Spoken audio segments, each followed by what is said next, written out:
So let me get this straight. Jake Paul has now been ranked top 15 in the WBC and the WBA because he has beaten a close to 40-year-old, out of shape, Julio Cesar Chavez Jr.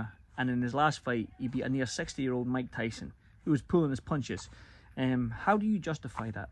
Jake Paul hasn't even beat anyone in the top 50 of any of them governing bodies right now, but he gets placed in the top 15, I've read somewhere. How is that? How does that make sense? Somebody explain this to me. This is what I think. Let me explain it to you. Jake Paul is all about this, the money. It's all about the money. Sanctioning body's going to get paid handsome amount of money. Sanctioning one of his fights, whether he fights for some silver title, some international title, whatever it may be, the sanctioning bodies know where the money is. And to be fair to Jake Paul, he's done what he's done. He's made millions off of fighting all these sort of legends, if you want to call them legends, whether it be UFC fighters. Sorry, there's a plane going overhead right now. I'll let that go.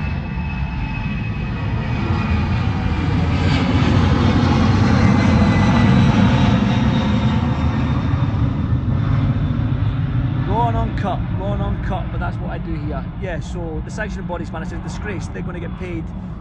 That's all it is for the sanctioning bodies. There's just money, isn't it? They don't care who they put in their rankings. You've probably got some guy that's 15-0 right now who's fought eliminator after eliminator after eliminator, and he hasn't got a shot yet. But Jake Paul just gets dropped right in the middle of it. It's not. Listen, it's not a slant on Jake Paul. I'm not trying to say anything bad about Jake Paul, although I don't watch any of his fights because I do think they're just gimmicks. He's fighting Julio Cesar Chavez, like I said, near 40-year-old, out of shape. He's fighting a 60-year-old Mike Tyson. He fought Mike Perry, a UFC fighter, although a bare knuckle.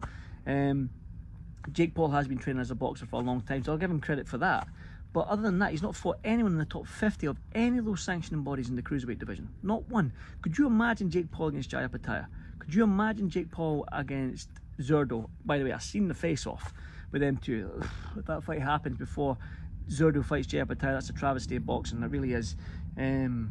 So you know what I'm trying to say here, man. It's just a joke. The sanctioning bodies are a joke for doing that. Again, Jake Paul is this much closer to getting his dream of fighting for a world title, and if he does, man, there'll be something in that contract that's like 16-ounce gloves, or you can't, no knockdowns, or whatever it may be. You know, the contract's going to be a circus. The fight's going to be a circus.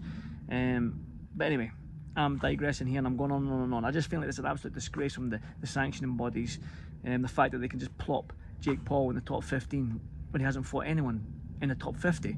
Make that make sense. Leave a comment, let me know what your thoughts are. Like I say, it's an absolute joke because Jake Paul against Jaya Pattaya is a complete mismatch. That's like me going up against, I don't know, Conor Benn right now. Conor Benn would annihilate me. Do you know what I mean? It's just an absolute joke. Anyway, guys, leave a comment and let's engage.